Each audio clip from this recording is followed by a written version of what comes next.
did contact the DeLand Police Department, and they gave us the following statement. Because of Natasha's young age, any police action that could result in criminal charges would require a parent's signature. 2 such affidavits were completed. Conflicting statements and the lack of corroborating evidence are why an immediate arrest was not made. Although the actions of the teenagers were similar to those in domestic violence cases, their relationship did not fit the legal definition of domestic violence. The officers responded appropriately and worked within the parameters of the law. So that's the statement from the DeLand Police Department. Now we're going to bring in our legal panel to talk about this. Defense attorney Drew Findling, former prosecutor Monica Lindstrom, and former police officer and psychologist Dr. William July. Thanks for being with me tonight, everyone. This is a fascinating case, a disturbing case. So I really want to get into the aspects of how we could have prevented something like this. And Dr. July, I'll begin with you. You've seen cases like this happen. What else could the parents have done?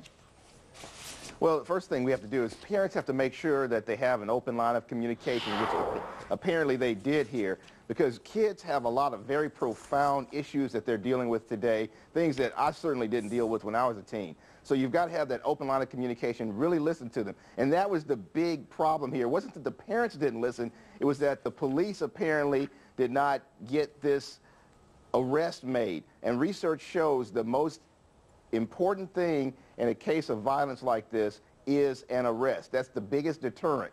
And that is the big tragedy here. I think the parents did everything they could. They encouraged her to file charges. She did file charges, but she attempted to file charges, but it didn't go anywhere. Yes, and Natasha asked for help, Monica, okay? She asked for help from the police department. She asked for help from her parents.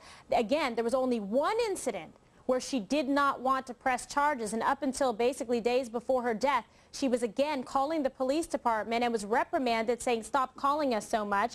But now look what happened. So this is what frustrates me, because this is a young life that went far too young, okay, killed like this, and it could have been prevented.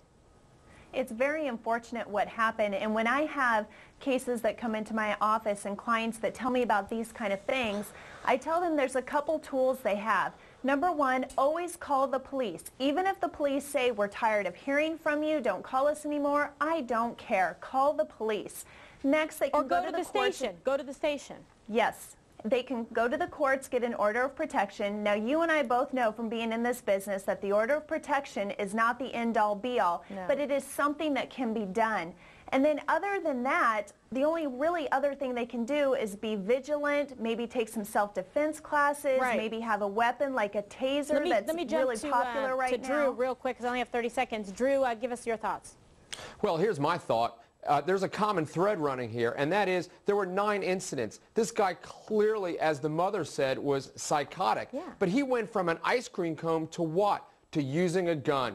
Boom, here we go. Whether it's Southern Illinois, whether it's, Northern Illinois, whether it's Virginia Tech, to this psycho, guns, guns, guns, ice cream cone to gun. That's why this incident happened, and that's the real issue here. Yeah, I mean, he's definitely the one to blame in all of this. Panel, I'm going to ask you to stand by. We'll be coming to you again. And coming up,